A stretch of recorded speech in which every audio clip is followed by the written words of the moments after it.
back to another vlog. Kumusta ba tayo dyan? So, as you can see, nandito tayo sa ating bahay. Chill, relax muna tayo dahil katatapos lang ng ating work for today.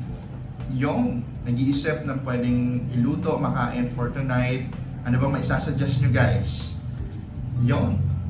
So anyways, nandito tayo dahil meron akong gustong sabihin sa inyo or gustong i-share.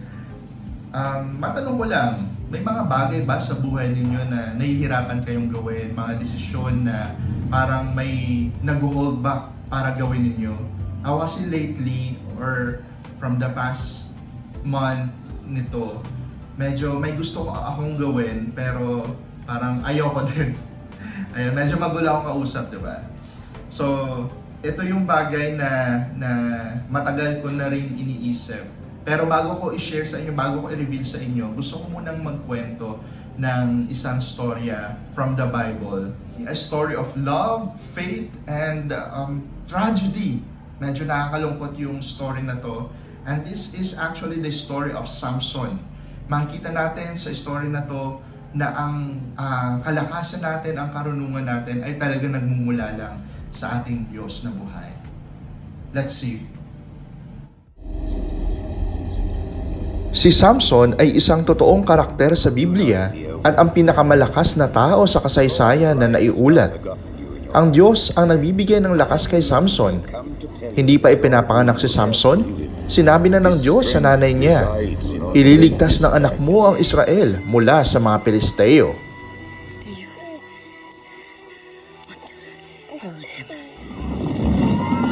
Ang mga Pilisteo ay masasamang tao na nakatira sa Kanaan. Talagang pinahihirapan nila ang mga Israelita. Minsan, nang si Samson ay papunta sa mga Pilisteo, nakaengkwentro niya ang isang napakalaking leon. At napatay niya ito sa pamamagitan lamang ng kanyang dalawang kamay. Pumatay din siya ng daan-daang masasamang Pilisteo.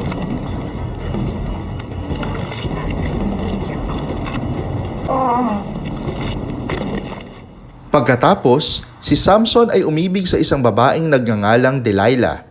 Nangako ang mga lider na Pilisteo kay Delilah na bawat isa sa kanila ay magbibigay ng 1,100 piraso ng pilak kung sasabihin niya sa kanila ang lihim ng kalakasan ni Samson. Kaya pilit na itinatanong ni Delilah kay Samson kung bakit siya malakas. Dahil sa tanging pagmamahal ni Samson kay Delilah, sinabi niya ang kanyang sikreto. "Ang buhok ko ay hindi pa nagugupitan mula pa nang ipanganak ako. Pinili ako ng Diyos para maging pantanging lingkod niya na kung tawagin ay Nazareo.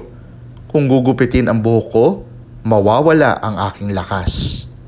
Kaya't pinatulog ni Delilah si Samson, saka ginupit ang buhok nito. At nang magising si Samson, wala na ang lakas niya. Hinuli siya ng mga Pilisteo at ginawang alipin. Dinukit din ang dalawa niyang mga mata. Isang araw, nagdaos ang mga Pilisteo ng malaking salo-salo bilang pagsamba sa Diyos nilang si Dagon, at inilabas nila si Samson mula sa bilangguan para gawin siyang katatawanan. Pero humaba na uli ang kanyang mga buhok. Hiniling niya na akayin siya sa 2 haligi na tumutukod sa bahay. Pagkatapos, ay nanalangin siya sa Diyos para palakasin siya. "Pabayaan mo akong mamatay na kasama ng mga Pilisteo," aniya. At ibinuwal ni Samson ang mga haligi at ang 3,000 nagdadaos ng salo-salo ay nadaganan ng bahay. Kaya namatay ang lahat ng masasamang taong iyon.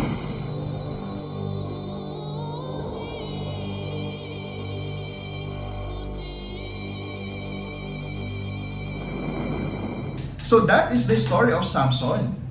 So nakita natin na ang buhay ni Samson ay napakalaking drama at aksyon.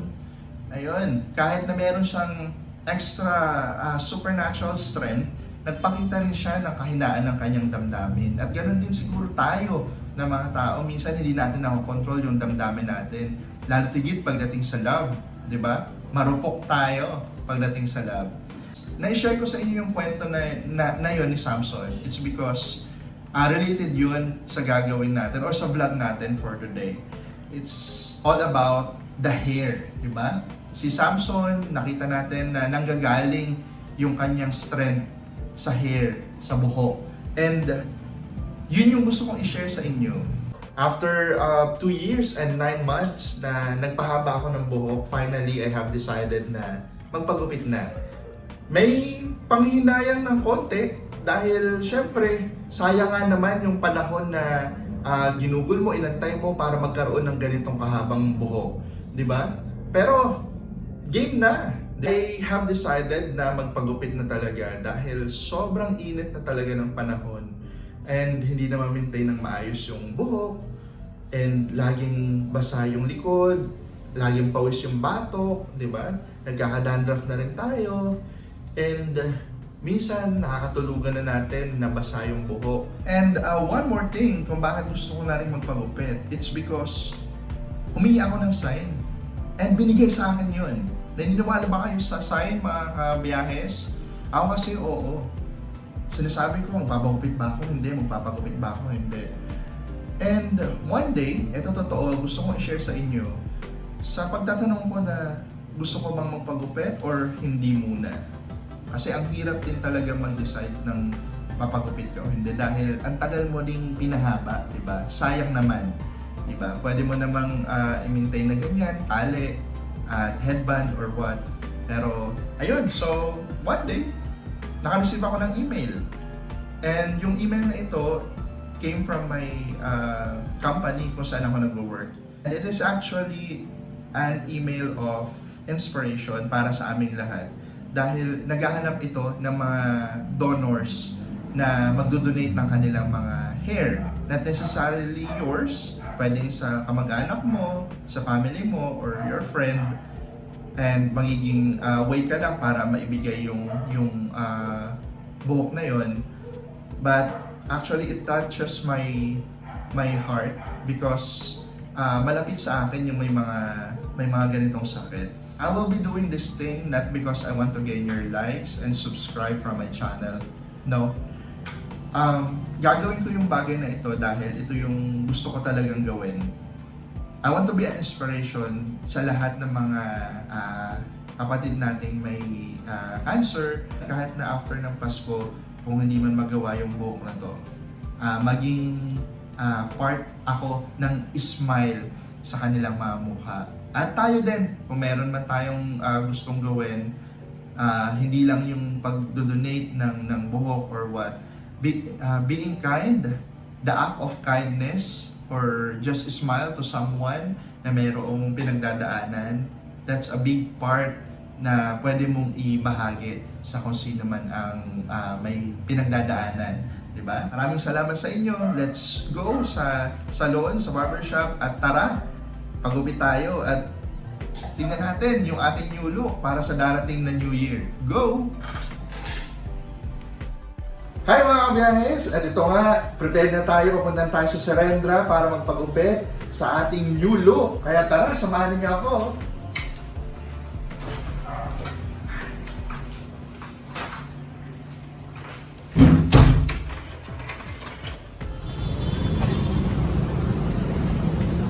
Hindi naman ganun kalayuan ang fixed Serendra sa tinutuloyan kong bahay. Kaya nilakad ko na lang. Sayang din ang pamasahe. Pang tip pa yan. Konting lakad lang, mga 15 minutos. Dadaanan mo lang ang SM Ora at Market Ayala Malls. At ayun, mararating mo na ang Serendra BGC. This is it, kabiyahes. Wala nang atrasan to. Gupitan time.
Sir Alden.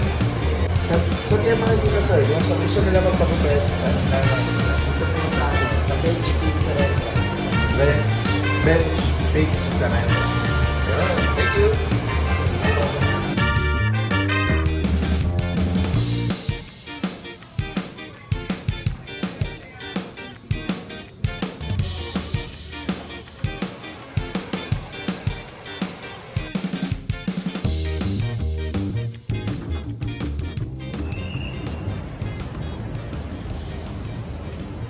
Ayun, at nakapagpagupit na tayo mga biyahes.